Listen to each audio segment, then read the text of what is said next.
Well, welcome to this week's show for Drawn to Whitetails. Drew Ramage and Josh Yancey here. Middle of October.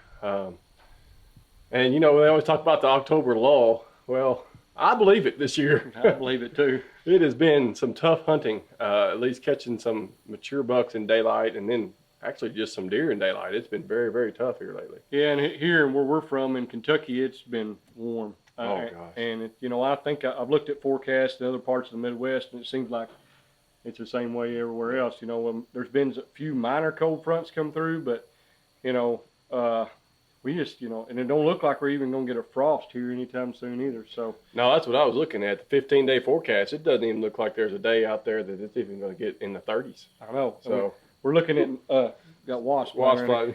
We got a pretty good front. Looks like coming in next week. Looks like it's going to hit probably Wednesday. about the 20th or somewhere around in there. So hopefully, until then, we're going to have some record warmth. yeah, and then it's supposed to be in the mid-80s starting Monday. Yeah, and then when it comes through, I was looking at the 15-day. It looks like it's going to be 70 or below after that going forward, but just nothing real cool. But then again, sometimes we have trouble predicting the weather tomorrow, so we'll see what's out 15 days ahead of us. But on this week's show, we got a topic we're going to discuss, and it's just kind of debunking the myth of human odor. It's okay, you sit in a deer stand for a long time, nature's going to call, and you're going to have to answer it one way or another. And we had a couple of instances this week where we can completely debunk the myth if it affects deer, if you pee out of a deer stand or pee in an area.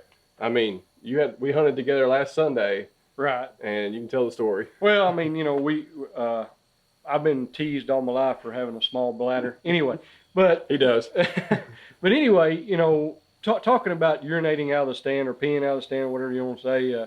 But we were sitting in the stand. What was it, 5 Sunday? o'clock? Yeah, 5 Sunday. o'clock.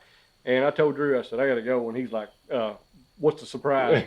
And so I did my business. And then sure enough, wasn't about 10 minutes later, I had a 3-year-old buck that I've had a bunch of pictures of. I mean, he walked directly under the tree, directly right by where I just peed, walked right out into the field, and, you know, never checked up, never did anything. We had a good north wind blowing, hitting us in the face, but he walked right underneath us and right where I just did. And I looked at Drew and I said, now, does anybody else want to argue with me that it hurts to pee out of their deer stand?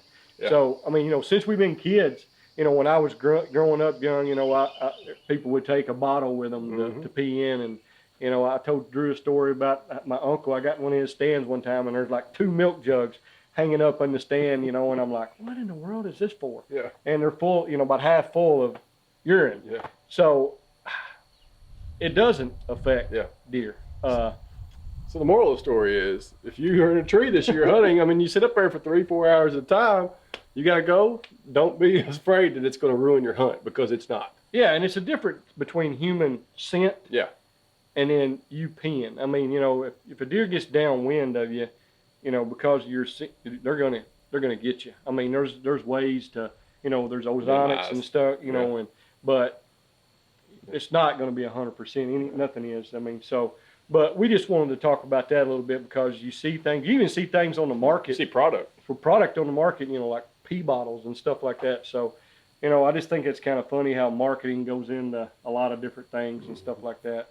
But to switch gears a little bit on something more serious, we want to talk about kind of what the bucks are doing and what we're seeing on our cameras and stuff. We're taking a bunch of cameras. A bunch of cameras, yeah. We got a bunch of cameras running, and the main thing we're picking up on is, mostly nocturnal movement. We, you know, here and there we've got some good bucks on daylight, but most of it's nocturnal. And so, you know, you're seeing some does moving in the afternoon, and right now we're trying to hunt does. In fact, we're going this afternoon, and y'all got a good opportunity. Y'all are hunting over underneath a big white oak that's just pouring acorns, and y'all have had deer in there. Yeah, I've been running the camera under this white oak here, and they're just in there. I mean, like, and a bunch of them. So we're gonna go in there this afternoon. Me and Jeremy are, and we're gonna try to harvest a doe. Two things I want to touch on real quick about your cameras. I mean, right now it's gonna be around October 20th when this show is airing. It's about that time the bucks are gonna start cruising a little bit. I'm getting ready to start hunting mornings starting October 22nd and going forward. But the thing that you should probably notice is you're going to see several bucks starting to show up on your cameras. Possibly right now they're at night, but just keep an eye on those. And I think they're going to be turning to daylight as soon as we get some nice cooler weather.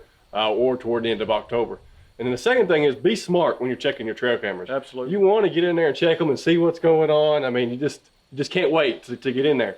But don't get in there and intrude on your spots and ruin them before you can get a chance to hunt them. I mean, I usually starting here pretty quick. Will only be checking my cameras when I'm afield hunting. I just don't want to get in there too much and possibly run something off if he's in the area. I agree, yeah. And, you know, typically like to put cameras like on fringes. Yeah. Yeah, and, you know, right now, you know, the bucks are starting to scrape, and you can hang your cameras on scrapes, and, you know, most of that's going to be nocturnal. You're going to get a lot of that in nocturnal. I mean, you're going to get some in the daylight, too, as it progresses, too. But, you know, it's a good way to check and, you know, see what's going on. You know, we also use corn here in Kentucky. We put corn out just to find inventory. Or big time. Or big time, yeah, just to find, you know, just to get pictures.